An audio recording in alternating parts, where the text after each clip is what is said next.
सलील कुमार घोष मु सभापति बक्सी बजार व्यवसाय संघर ये जो बक्सी जगबंधु को लेकिना जो आज उद्घाटन है सेटा मोर 2016 रु मोर प्रयास चलता जे बक्सी जगबंधु को तांकर नाम नामित बक्सी बजार छक केमती स्थापित करी मोर इच्छा थिला 2017 रे पाइक युद्धर 200 वर्ष पूर्ति उपलक्षे मूर्तिटा लगे कथा किंतु जेहेतु पॉलिटिकली लोक मानकर इच्छा प्रकाश करन आस्ते आस्ते से डेरी होता एवं कालक्रमे 2018 रे काउंसिल गोटे मीटिंग पड़ना ए श्रीदेवी नेतृत्व में गोटे अमाउंटा गोटे पास कराला मु विभिन्न कमिशनर पाखे जाइए कमिशनर हेरिका से ज्ञानदास कमिशनर थे सी कहले मूर्ति आम पाखे कौन अर्थ नहीं आम मूर्ति बनई पारूनी आपड़ जदि पीपीपी मूड्रे करेंगे ताले मूर्ति आम जगह देवु आप किंतु ये मूर्ति आम देखिलु 30 लाख ऊर्ध्व पैसा खर्च हम एत अर्थ आम काठरू पीपीपी मूड्रे मागू आम जेहेतु गोटे व्यवसाय संघ लोक आमको विश्वास करेंगे अर्थ देवेनि तेणु आम प्रेसर देलु जे बक्सी जगबंधु मूर्तिटा बक्सी बजार छक लागू एवं सेटा सैंक्शन भी है 2018 मसीह म्युनिसिपालिटी काउंसिल पास है 2018 मसीह प्रथम गोटे टेंडर है टेंडर रे से मैंने करते जो मैंने इंजीनियर मैंने बसते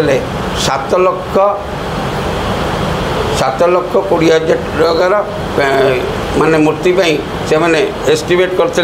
जहाँफल कई से टेंडर रे भाग नेलेनि क्या कौन से ब्रोंज मूर्ति 7 लाख हो पार नहीं तेणु तार से ज्ञान नाते आम कहलु आज्ञा ब्रोंज किलो है 1100 टଙ୍କା मिनिमम तेणु ये केते क्विंटाल ब्रोंज लगे हिसाब कले आपणकर मिनिमम माने 20 ରୁ 24 लाख टଙ୍କା खर्च हम खाली मूर्ति बनवाई तेणु से पुणी से टेंडर कैंसल होना पुणी डिसेम्बर मस गोटे टेंडर है 21 लाख टकर टेंडर बाहर टेंडर रे जो मैंने पार्टिसिपेशन कले ता भितर लक्ष्मीधर रणा शिल्पी काठगड़ा साई सी टेंडर नेले एवं 2018 से मूर्ति काम आरंभ कले से समय 2019 मसीह फेब्रुआरी मास 9 तारिख रे आपणकर एटी भित्तिप्रस्तर पड़ा किंतु दुर्भाग्य विषय जे 2019 मसीह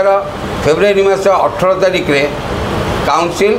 डिजल्व हो गला तापर आ कहीं काउंसिल रही से मूर्ति कारीगर भी पैसा पाई टी प्रॉब्लम है तापर आम एमपी को धरलु भक्तरी माता को धरलु भक्तरी माता से तांकर उद्यम रे से जो पैसा पाइबा कथा ताको ब्रेकअप करिकना तांको पैसा देले से मूर्ति काम आरंभ है आस्ते आस्ते मूर्ति काम बहुत समय लगिला मझिरे हाईमैक्स लाइट लगी तापाई भी मुझा कमिशनर को मेयर को कही मेयर भी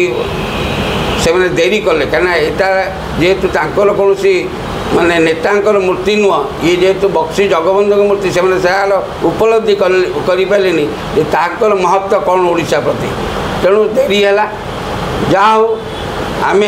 आज यही मूर्ति को स्थापना कर देचु जदि भी आम ना आम उद्योक्ता मु निजे लड़ाई कली दीर्घ 8 वर्ष धरिकिना मो समय मोर माने खर्च जहाँ मुझे विभिन्न प्रकार दाबी नहीं विभिन्न प्रकार अनुष्ठान नहीं मुझे तीरधाम दिवस मो निज खर्च मु बक्सी बजार छकरे गत 2 वर्ष धरिकिना करूली पाइक मान को आनी ये पाइक मान खेल भी देखी से भी तांकर समय पाइले किंतु मो लास्ट मोमेंट रे जो कमिशनर थिले विजय कुमार दास तांकर सहित जो मीट कली सी गोटे मीटिंग डाकिले एवं बहुत कठोर भाषा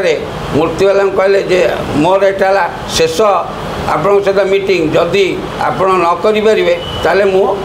मूर्ति जो टेंडर है कैंसल करदेवी तेणु सी बाध्य होना जल्दी जल्दी कले एवं आज आपणकर से मूर्ति उद्घाटन है किंतु से जो मूर्ति उद्घाटन है आमे माने आमे नहीं आम संघ तरफ दाबी है जे आमे जेहेतु यार उद्योक्ता एटलिस्ट आमर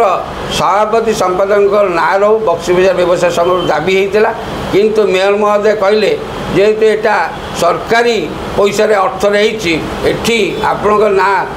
आम करें पिंडी आमर ना रहा नहीं किंतु विभिन्न जगह आम देखीचु बहुत साई बस्तीर लोकंर सभापति संपादक ना भी बहुत अनुष्ठान रही जेहेतु पॉलिटिकल एटा इश्यू होती से आमको गुरुत्व न देना से अनुसार एटी